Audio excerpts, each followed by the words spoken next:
That's what she said. Is that what? I'm sorry. Did Irene say this? I missed it. This is what Irene said. Sorry, I missed it. No. Oh God. Oh please. Well Let's done, move Nicole. on. Well done.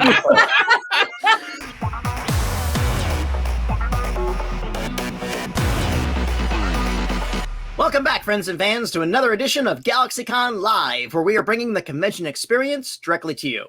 And today, we are going back to Terrak Nor with the amazingly talented cast of Star Trek Deep Space Nine. So without further ado, let's go into the wormhole and see who we find. Our first guest is an actress whose credits include The Cube, The Dead Zone, and Private Eyes. Today, she joins us to discuss the role of the ninth host of the Dax symbiote, Lieutenant and Counselor Ezri Dax. Please welcome Nicole DeBoer. Hi. Yay. Hi, everyone. Nicole, how are you? I'm great. How are you doing, Patty? I am doing well. You know, I meant to ask this of you last time, and I didn't get a chance, but I'm going to throw it out there now. Did I read correctly that you were one of the kids on Freddie the Freeloader's Christmas dinner? Yes, that's like one of the very first things I ever did. Very cool. Were you in the hospital scene?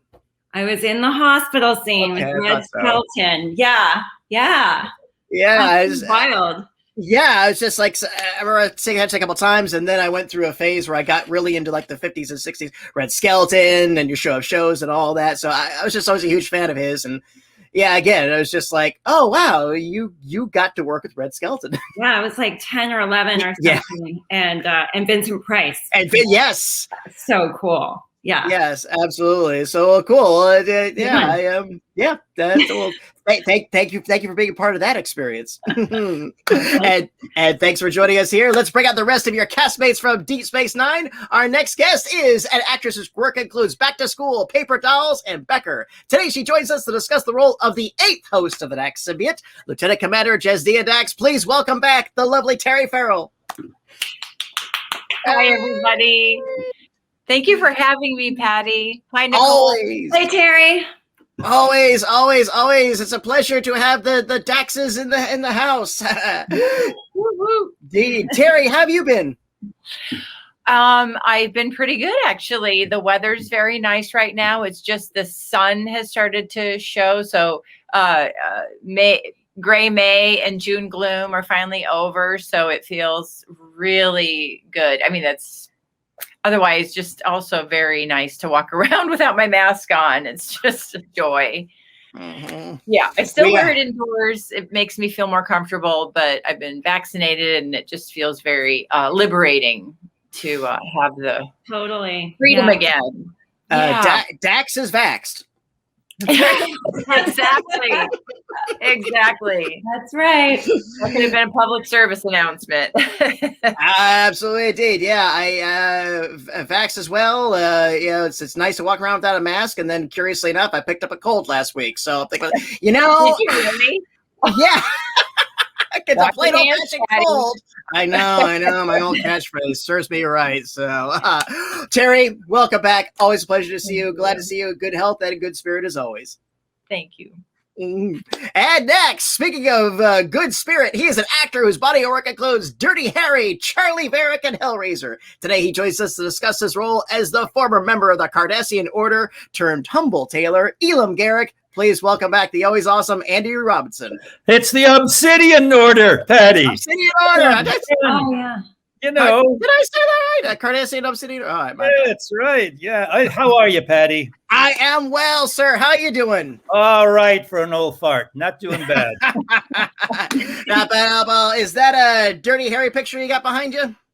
No, you mean that picture? No, that's my wedding picture.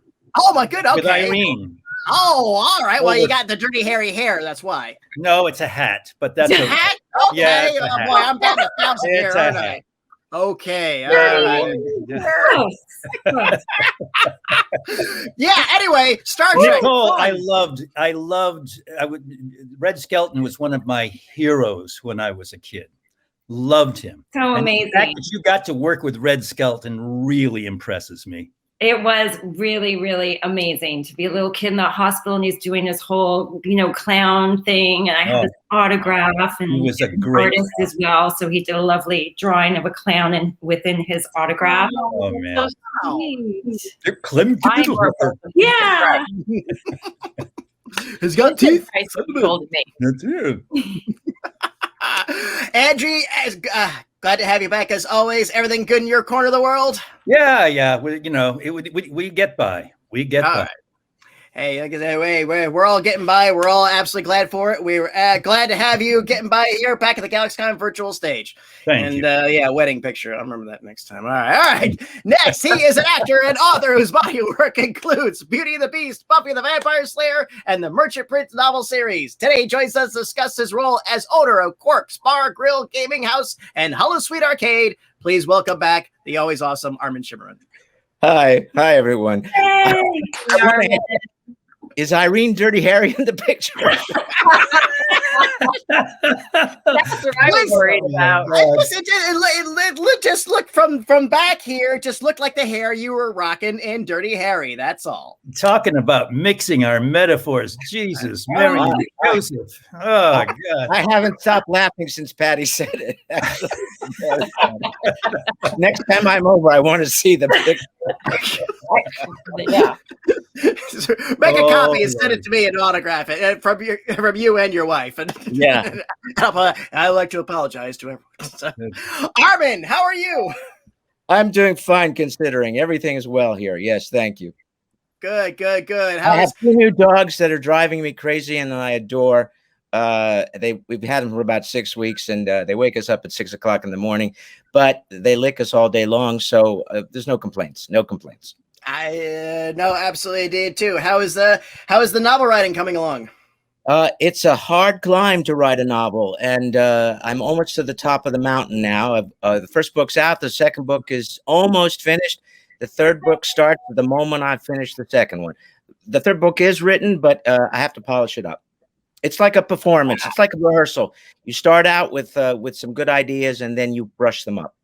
Absolutely. Well, in my case, I'm brushing up my Shakespeare. Yes.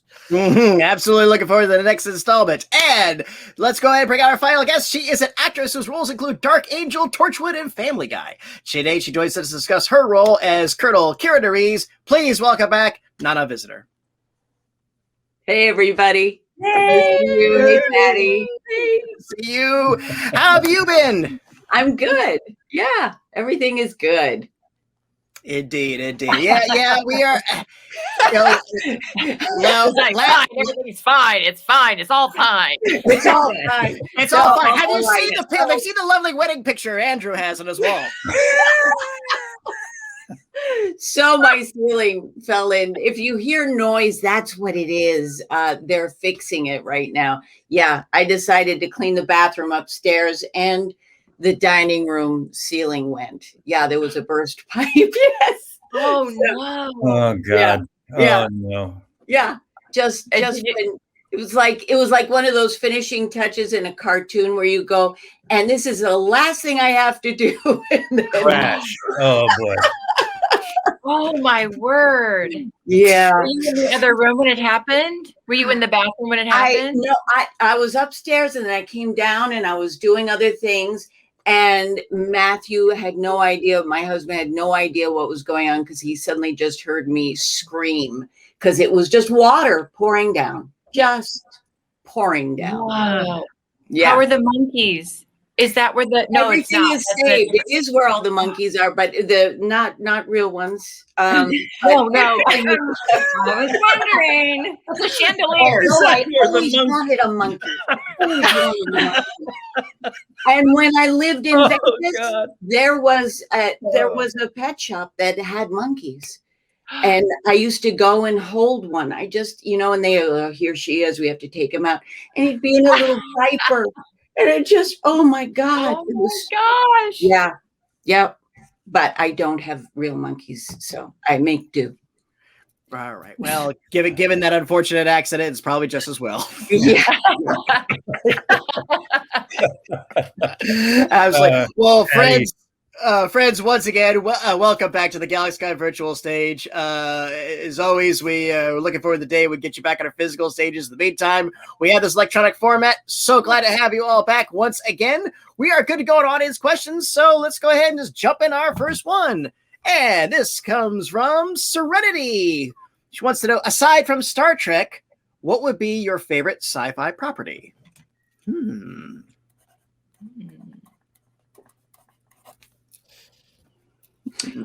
Oh, what was the movie?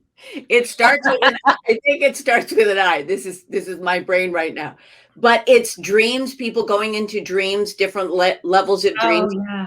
That movie, Insidious. What? Inception. Inception, yeah, Inception. Yeah. Inception. I loved Inception. Who was in that again?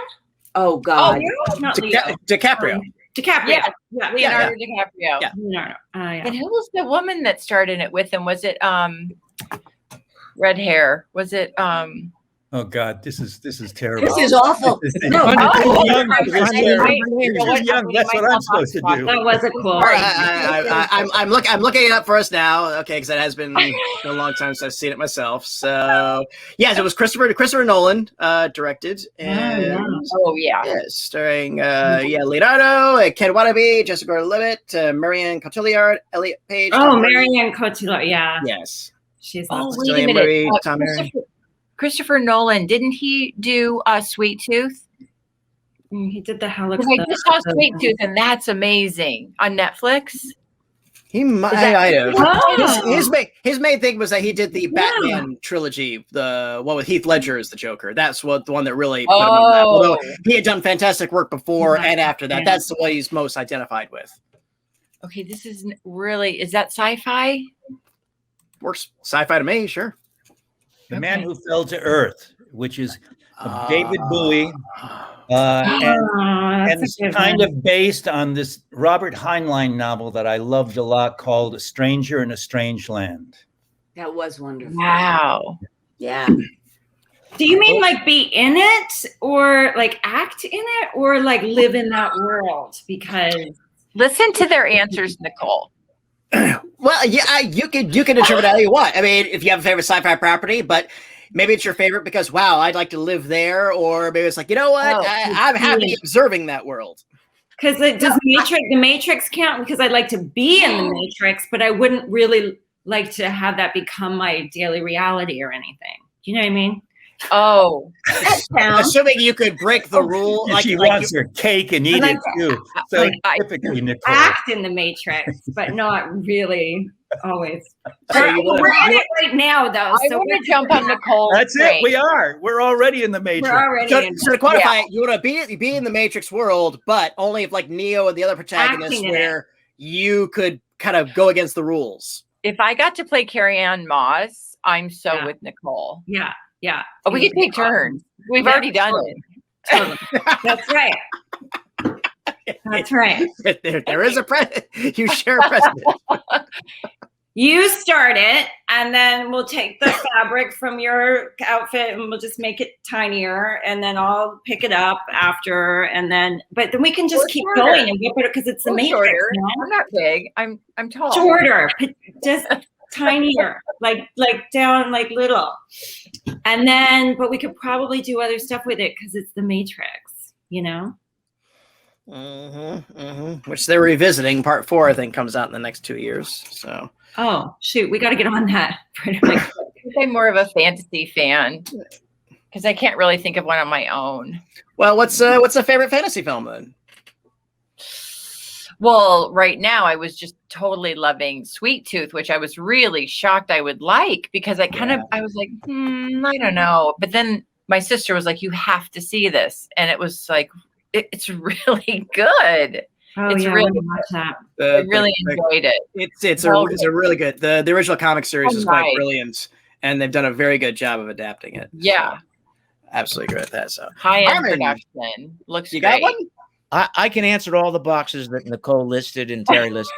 So I lived in it. It was part of my reality. I'd like to revisit it again. Buffy the Vampire Slayer. Yeah. But this time you want to live. Not necessarily, no. The best episode I did excuse me, wrong show, on Buffy was after I was dead. The best episode I did was after I was dead. That's true. That's true. We talked about that when we had you on for Buffy. You mentioned that. So, Serenity, thank you. What a fun question to start us off with. What is next? And here's one from Mars. As the media and Hollywood has evolved, has your advice to aspiring artists changed? That's a question for Andy. Oh, yo. It doesn't look like Irene. No, it doesn't. It's not Irene. It doesn't look like Andy either. No. And that's a big one, as someone once said. Anyway, that was an ad lib, by the way. One of my proudest moments was when he pulled out that gun, and I ad libbed that's a big one, and the crew fell apart. They had to cut the take and start all over again. But the director said, "Say that again." Anyway, yes. Did anyone? Is that when it the that's what she said? Is that when? I'm sorry. Did Irene say this? I missed it. This is what Irene said. Sorry, I missed it. No. Oh God. Oh please. Well Let's done, move Nicole. on. Well done. Advice to aspiring artists? Yes. Say that's a big one. Any chance you get. That's right. Right. Really. Walk into audition. Hey, this is a big one. Hey, Patty, no more Kool-Aid, okay? Come on, man. We're on the edge here. Well, back on the question, does anybody think that if someone asked you, hey, what chestnut of advice would you throw at them now? Considering as a partial teacher, I can give a very short Artist meaning what? Actor. Well, simply that young people have more access to making shows, which we didn't have when we were older, and that is certainly a different way to go and a very good piece of advice to young actors. Yeah. Do your own projects. Don't wait for somebody to cast you. Yep. Create. Create. Yeah. Create. There's so many platforms. There's so many ways to do it and be seen and be noticed. And don't wait. Jump in. You can make a movie with this. So go ahead and do it. Yeah. Go out and do it. And Mars, poverty. Mars, great question, and best of luck to you in your artistic endeavors. We look forward to seeing your work. All right, what's next? From Maeve. There are currently several incarnations of Trek. Are there any that you would like to guest upon? Anyone. Listen, hire me. I'll come. I'll show up. I'll memorize my lines. Sure. Yeah. Just to be alive again would be fun. Absolutely. Your best work may be after you're dead. You never know. You never know. That would be Max. Any of them would be great. The animated, any of them would be. The animated show would be great because there's no lines to memorize, no makeup to put on, no blocking to worry about. Animation is absolutely the way I'd like to go. Yeah, yeah. Absolutely. Maeve, there you go. Thank you for that one. What do we have next? And here's one from Shaw. What do you believe a piece of advice what would be a piece of advice your character would give to you? Give to me. Ask for a bigger paycheck. Stay away from Goldacott. Yeah. I think you're all kissing Klingons. Become a better liar. I think Kira would tell me to walk the edge more. Wow. Yeah. I agree with that. Yeah, seriously, I think Jadzia would tell me to if you see Goldacott, run as fast as you can. Right. Just run. Yeah, absolutely. All right, Shaw, thank you. Very fun one. What do we have next? And here's one from Lisa, known as #1 Trek fan. Is there an episode of DS9 you feel is very relevant in the world of 2021? Far Beyond the Stars. Far Beyond the Stars. Far beyond the stars. Yeah. Without a doubt. To them. Yep. And rejoined. And what was the episode called? Siddig was heavy in it. Andy, I think you were too. The homeless. Oh no, I wasn't in that one, but yes, exactly. Ted was big in it. That was a trilogy, wasn't it? Wasn't that a 3-parter, Nana? Two-parter. Two-parter. Was it the beginning of season 5? I don't think linearly enough to know all of that. I just remember we had these really very one of the fans. we were in the future from our time. Yeah. Like 2075 or something like that. I'm going to be wrong, but it was something in our current century, I think. Yeah, that one as well, I think. Yeah. And right after we did that episode, not that they're connected, but right after we did that, San Francisco actually did restrict the homeless into quarantine them into a certain area. Reality imitated art in that situation. I mean, right after we aired it, not that we caused San Francisco to do that, but they actually went ahead and did what we suggested in the episode. Right. Wow. It was a coincidence. Yeah. The one with Gabriel Bell when he had to assume the historical figure. Yeah. Very nice. Lisa, there you go. Thank you. From Moss, how much influence did you have on your character? This is something Renee would always talk about. This was an answer Renee was so good at.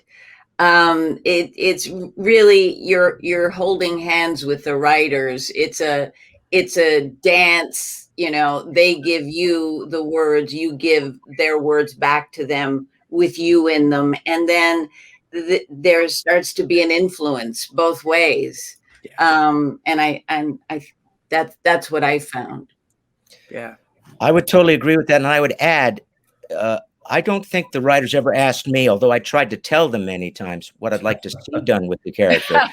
They never went, but they actually responded to what Nana just said. They watched the dailies, and whatever I provided and other people provided, they picked up on. But I certainly had no way of saying to them, "I want this to happen to my character." That never happened. One of my favorites. The writers always wrote for us. You know, and once they saw that we were making choices as actors, because the character is us, you know, I mean, Kira or Garak or Quark or whomever, that's just something, that's a fiction on paper. So we embody these characters. So essentially, I mean, you know, that's why they have actors. But it's you know, but the writers, you know, what was lovely in my experience with the writers on DS9 is that if you did something, if there was your style, you know, the way you did your business and so forth, they picked up on that. There's some things they didn't pick up on, you know. Yeah, and I hope that they would. Like what?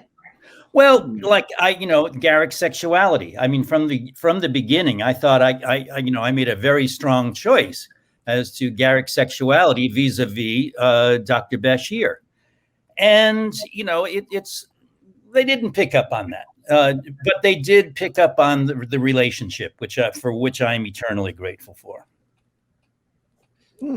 Fair. There is the famous story that the romance between Kira and Odo was initiated by a look that Renee gave in dailies towards Nana, and they saw that, and the rest they picked up from. So it's exactly what Nana said earlier. Mm-hmm. And my physicality, Ira came up to me and he said, "You're just a really physical person." And I said, "Oh, I started taking kickboxing," and I was, you know, joking around on the set. And then I don't remember how long afterwards he said, "I'm going to make you more roguish next year."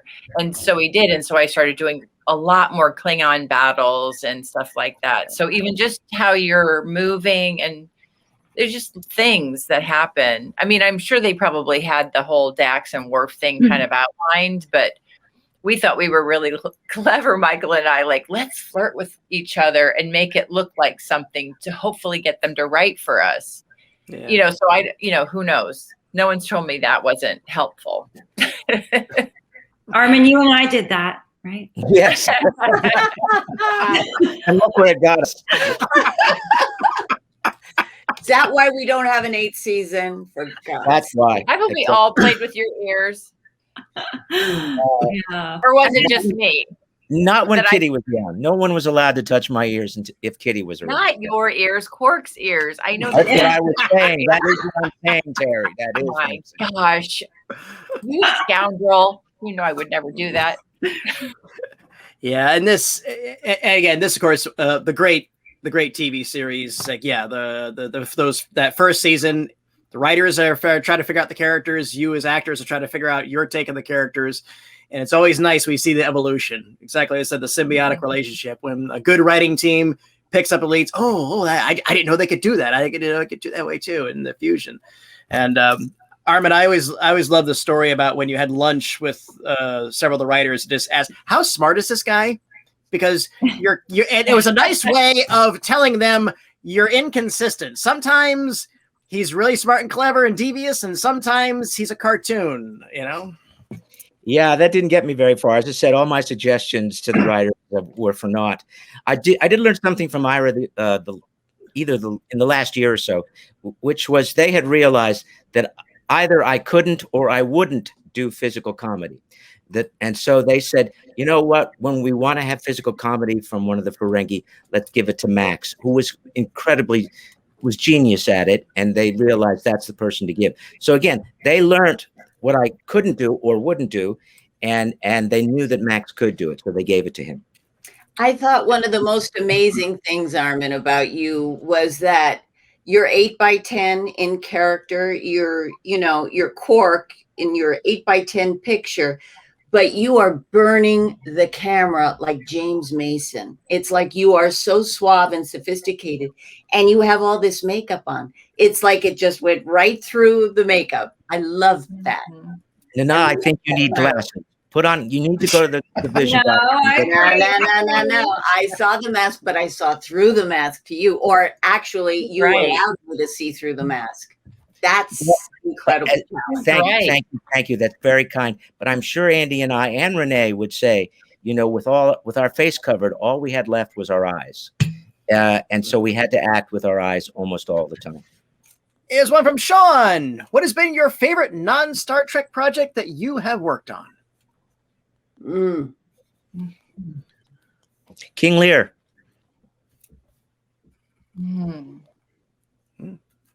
I'd say Chicago on Broadway. That Roxy Hart is an incredible character. I'm so lucky to have played it.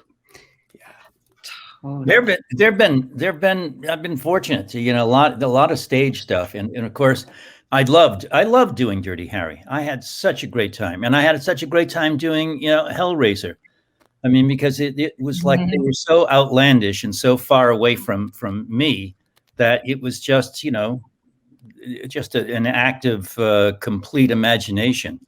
But there also, recently I did Prospero, and that was a very moving experience. I've been lucky. There's a lot of stuff. And I will also say that Andy is one of the finest directors I ever worked with. We did the birthday party together, and that is one of my favorite performances. Oh, it was a joy. That was a joy. I'm very fond of that play. I think I mostly, the things I really, I've loved a lot of the stuff I worked on, but I really, things I had so much fun on were comedy that, the show I did right before I got Star Trek was this little Canadian show called Dooley Gardens, but it was with when I was working with really funny people, we have Mary Walsh, and she's just amazing. And it was a Newfie show, a Newfoundland show with these funny people, and then Kids in the Hall. Again, it wasn't a big, huge part for me, but I did do live shows with them, and that stuff really gets my adrenaline going, and it's just super fun to do. Don't blame my cabbage head. And crushing. Hilarious. I'm screeching ahead. Yeah. They're filming a new show right now in Toronto. The kids. Yeah. Yep, they are. So Terry, what I are your would favorites? say, gosh, I don't have as big a list as you guys. So my son Max would be one of my best projects. For sure. We had to make a little joke. Back to School, because it was my first movie, and I got to work with Rodney Dangerfield and hang out with Sally Kellerman and Burt Young, and of course all the boys. But yeah, it was terribly fun, and we didn't have a lot to do, but we all hung out together. Robert Downey and Billy. Yeah, whatever happened to him, right? Gordon. Yeah. Whatever happened to that guy? He had such talent.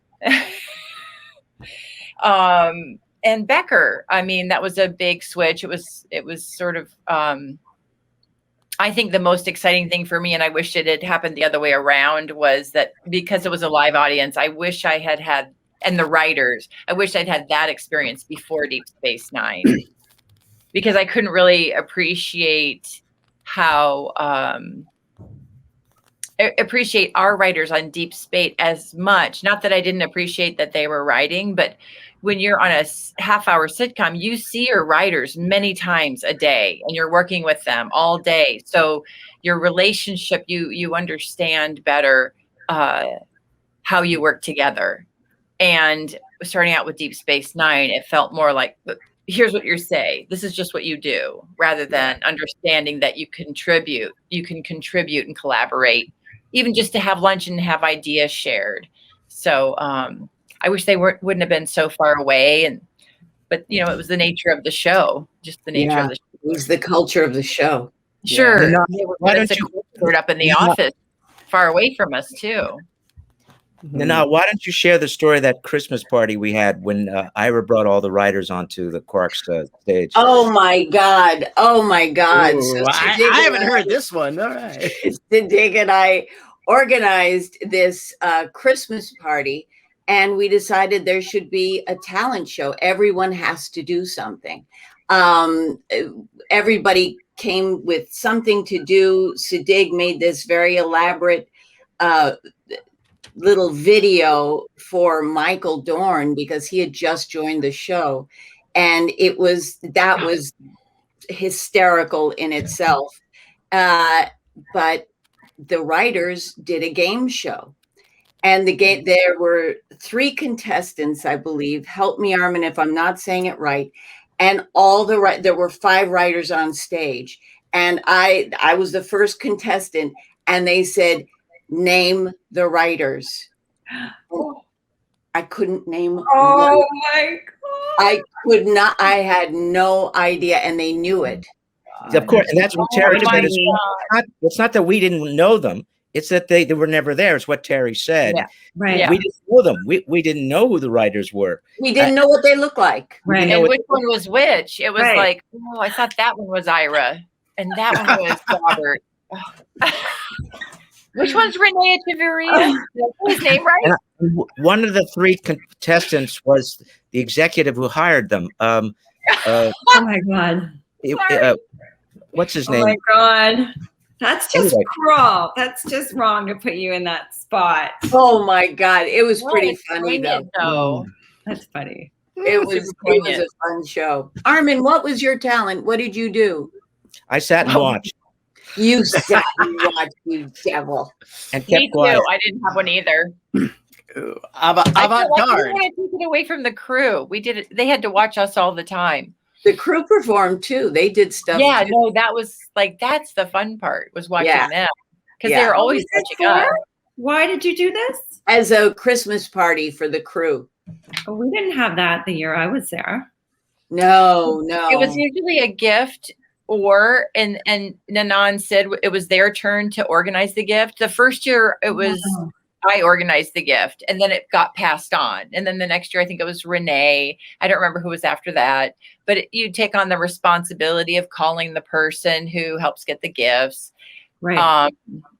And then, well, for me, and then I showed all the actors, this is what it was and how much it would cost for all of us to give all of the crew members. So like that. So that was their choice. And it was great because we never had a Christmas party. Yeah, that sounds fun. Like our one and only Christmas party, wasn't it, Nana? It was, I think, our only one. Yeah. Yeah. See, Nicole, it was your turn, but they forgot to tell you. Yeah. Your turn was season 8. I feel like, Armin, wasn't it your turn to do something like that? That big book was passed around where you pick out things and you get them and, you know, everybody's name on them. I feel like you had that big book. I did it one time. Certainly it was my responsibility. I don't remember when, but I do remember talking to Dennis Franz's wife, who was an expert at that, and told me how to do it. Yeah, but I don't remember when that was. But thank you, Nicole. Sean, fun question. Thank you so much. What do we have next? Hey, here's one from Shelley. Have you ever been starstruck by an actor or actress that you've met? Yes, definitely. Henry Fonda. What were those circumstances?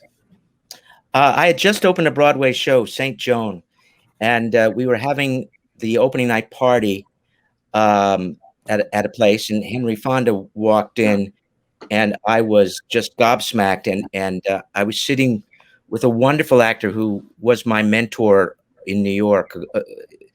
I did 2 Broadway shows with him, and he Phil Bosco. I hope people know who Phil Bosco is. And Phil said, and he never called me Armin. Phil did. He said, Norman, go over and talk to Henry. You know, go talk to him. And I did, and I was just gobsmacked. I tongue-tied. I couldn't say a word. He got very bored with me in about 10 seconds, but I was just flabbergasted. Cary Grant for me. Wow. Cary Grant. Yeah. Wow. And what was that? What was that situation? I was doing 42nd Street in Los Angeles when there still was a Schubert Theater in Century City, and they had all these movie stars come to opening night to really make it this, you know, and he came to, I don't think he was at that opening. I think he came by himself with his wife and came on stage to take pictures and to meet us all. And I tell you, the personal energy went about 4 feet all around him. He was in his 80s and I was 25, and I was like, I'd date him. Absolutely. He was so powerful and charming and lovely, really lovely. Wow. Alec Guinness, when I was in drama school. Wow. And I was in drama school in London, and his son was at the same school, and he came to speak with us, and we met him after. And and I was starstruck, but he was so unassuming. I mean, so unassuming. He was just this gentle kind of man, and it was really hard to put in my mind to put together all those extraordinary characters that I had seen him. You know, everything from, you know, Lawrence of Arabia and the Elim comedies, and all you know, the Horse's Mouth. Which, by the way, if you've never seen the Horse's Mouth, where he plays Gully Jimson, the artist, I mean, an extraordinary performance. Yes, the guy was a beauty. I'll tell you who did strike my star, or I struck his star, or whatever. I was sitting in this place, Ratner's, in New York, and you know, at those days my hair was down to my ass, and I was this full-fledged hippie, and in walks Sugar Ray Robinson. Sugar Ray, because I used to follow the fights, and Sugar Ray Robinson was he was so beautiful. So beautiful. And he was like, and when he fought, it was like watching a dancer, like watching Roger Federer play tennis or something. I mean, the guy transcended boxing. And I was out of my mind seeing him. And so I just jumped up. I don't know what, you know, I may have been stoned or whatever. I just jumped up and ran over to him.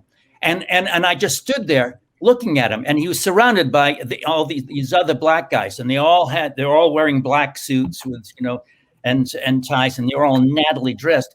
And they looked at me, and as if this Martian had just dropped down in front of me. And then Sugar Ray said, well, yeah. And I said, and all I could say to him was, my name is Robinson too. And they fell out. And I think I ran out of the restaurant. I was so. Oh my God. Oh my goodness. Oh my God. That's fantastic. Mine are more like musicians because I'm a big like music, like I was like punk rocker or whatever. So, and I've had opportunities to be with where like musicians were practicing, like Leonard Cohen was practicing for his last tour. And so I went to a private like rehearsal in LA. So I got to meet him and that like I just freaked out. But also, so actor wise, when I was 18, I was doing this TV movie in Toronto. I was just starting out as an actor, but I was in this TV movie with this actor, James Woolvett, who went on to do Unforgiven. And was wonderful in that film. But anyway, we were just a couple of 18-year-olds in this little TV movie, and we were filming in the front vestibule of the Sutton Place Hotel, Toronto. And I think it was like a prom. There was a prom in the TV movie, and we were going, and we're all dolled up, and he's being a gentleman and letting me in, and there's a couple of lines. So we had to wait in there, while they were fixing some things, getting ready, and people would come in now and then. They had to come in that way to get in the hotel. And James went to open the door. He saw a gentleman coming in. He opened the door for him, and it was Christopher Plummer. And we both were like, like we just were total gobsmacked in that moment. And I mean, I loved the Sound of Music growing. I mean, I watched it at least once every year growing up, at least once. So that was a pretty cool moment. I spent an entire summer with Christopher Plummer. My memories of him are not as good as yours. Right. Well, I want to keep my memories. It was a very special moment for me as a young actor. I'm sure, and you should. Yes, you should. of course. You should. Cherish that memory and don't talk to Armin about it. I've got it. Terry, bring us home. Great Shakespearean actor. Great Shakespearean actor. Yeah. I watched him through Henry V every night. So yes, great Shakespearean actor. Person, Yeah. It happens. It happens. It happens. Yeah, I'm going to weed out the stories that edge on the. Why would I talk about that person if they weren't? Right.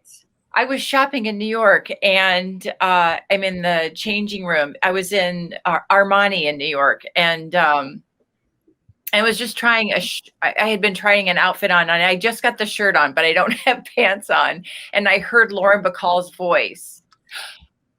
And my mother had me read her book when I was young, because she said that this is who you remind me of. And so I walked out in my underwear. Oh my God. And the shirt not completely buttoned, and I was like, Miss Bacall, and I went gushed about her book, and she was so polite and graceful, and I was just an ooey gooey, teenager, probably 19 at the time, from Iowa, being very, undignified about my starstruckness. So, I mean, I guess that's what is starstruck too, isn't it? You kind of lose it and you just can't compose yourself. But she was really, really sweet and kind to me. And Terry, you're from Cedar Rapids, right? Yes. Yeah. Now, where's Mulgrew from in Iowa? Davenport, I think. My mom knew her dad. Isn't that weird? Yeah, no, it's funny. Or my mom knows her dad. I don't know if he's still alive. She is, but yeah, isn't that weird? Not far from where I'm from. Yeah.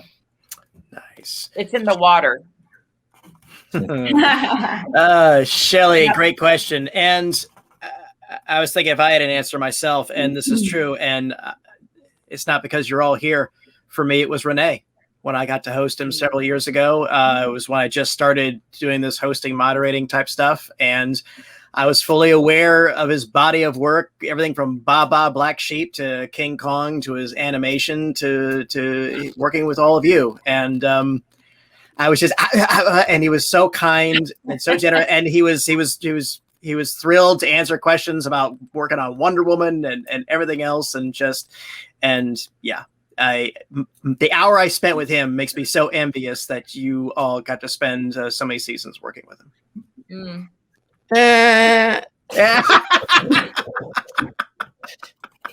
Armin, no. Yeah. It's the same Christopher Plummer story, no? Oh, no. No. Not true. No. Not true. You all know. Not You all know how And I feel about I you. will impress you. I walked in the makeup trailer and I was like, oh my God, will you sing Les Poissons? And he did right then and there out of nowhere. It was just like I had goosebumps head to toe. For me, it was Benson. I loved him in Benson.